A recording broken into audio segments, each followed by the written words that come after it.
नमस्कार दोस्तों। बात करेंगे यहाँ पे आईपीओ मार्केट की और आईपीओ कंपनीज जो कि अभी लिस्ट हुई हैं। इनमें आपको मैसिव करेक्शन देखने को मिला है। इनफैक्ट पूरे मार्केट में करेक्शन देखने को मिला है। मिड कैप इंडेक्स 4.5% नीचे होकर बंद हुआ है और जो स्मॉल कैप इंडेक्स है वो 6% नीचे होकर बंद हुआ है। माइक्रो कैप भी इतना ही है।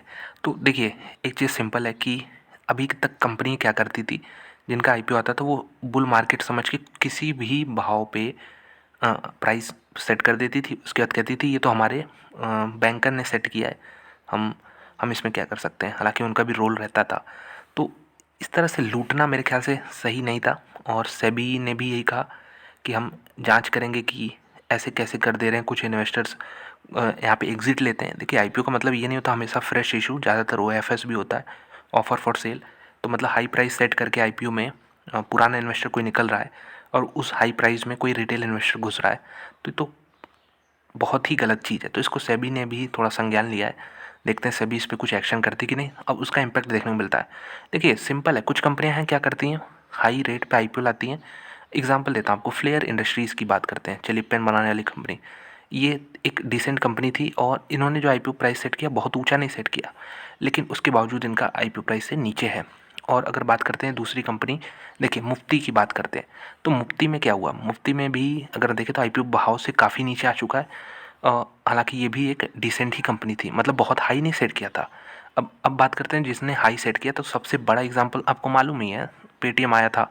तो ये तो पुराने एग्जांपल हो गया। नए एग्जांपल्स में अगर हम बात करें तो इसमें कुछ आपको नाम दिखाना चाहूँगा। यहाँ पे देखिए, आज आज की बात करते हैं करेक्शन की, तो सिग्नेचर ग्लोबल 13-13.5% जरूर गिरा है, लेकिन इसे हमें छूट दे सकते हैं क्योंकि ये कंपनी अच्छी कर रही है। इसके सेल्स के फिगर्स काफ़ी अच्छे आ रहे हैं और इसमें रिटर्न भी काफ़ी अच्छा बना है। ऐसा नहीं कि ये 13% आज गिरा है तो उसके पहले नहीं गिरा था, इसके पहले बहुत तगड़ी रनअप आई है इसमें।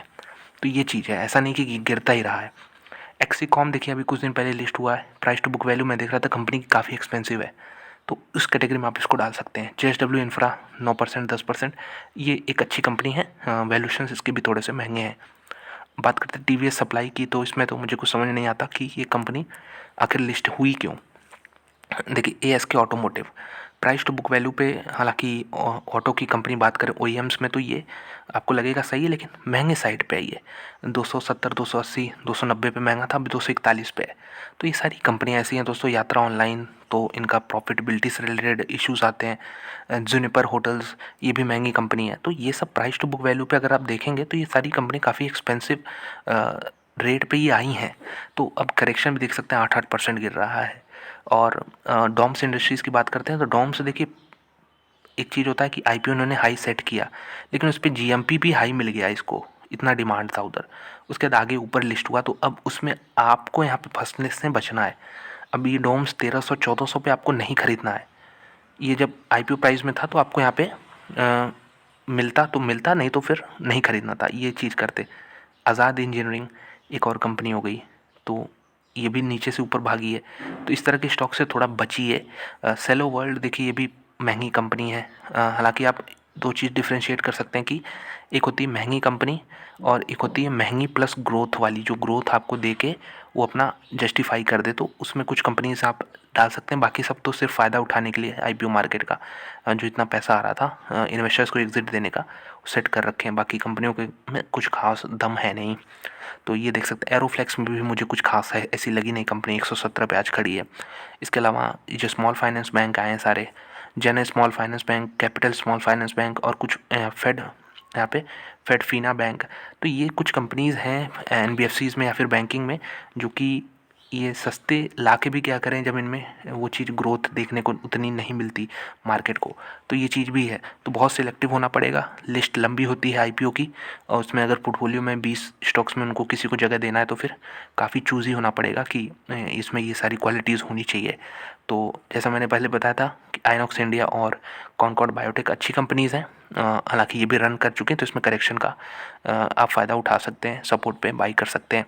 और जो कि कंपनीज़ क्रेडो हो गई, साइंस सिल्क हो गई, इसको थोड़ा सा मौका दीजिए एक बेस बनाने का। डॉम्स अगर देखें तो डॉम्स आज भी देखिए नहीं गिरी है, यहाँ पे 0.68% ही गिरा है।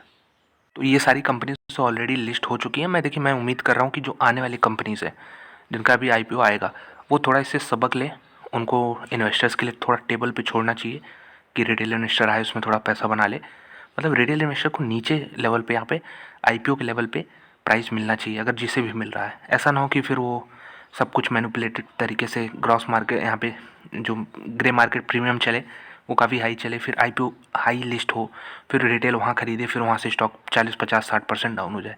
ये चीज़ नहीं होना चाहिए। तो आने वाले आईपीओ में उम्मीद करता हूँ कि कंपनी जो है जो भी ला रही हैं थोड़ा सा सीखेंगी इन सारी चीज़ों से कि ऐसा सही नहीं है। सबसे बड़ा एग्जांपल आपके सामने रखता हूँ आइडिया फोर्ज का। तो ये ड्रोन बनाने वाली कंपनी आज यहाँ पे 700 के नीचे चली गई है। आईपीओ के समय कितना इसमें एक्सुबरेंस था, कितना एक्साइटमेंट था, लेकिन अब कोई नहीं पूछ रहा है। कंपनी बुरी हो गई? नहीं, बुरी नहीं है, प्राइस बुरा था। तो ये चीज़ आपको यहाँ पे समझना चाहिए कि ऐसा भी होता है। तो उम्मीद करेंगे आने वाली जो कंपनीज़ हैं वो ऐसी गलती ना करें।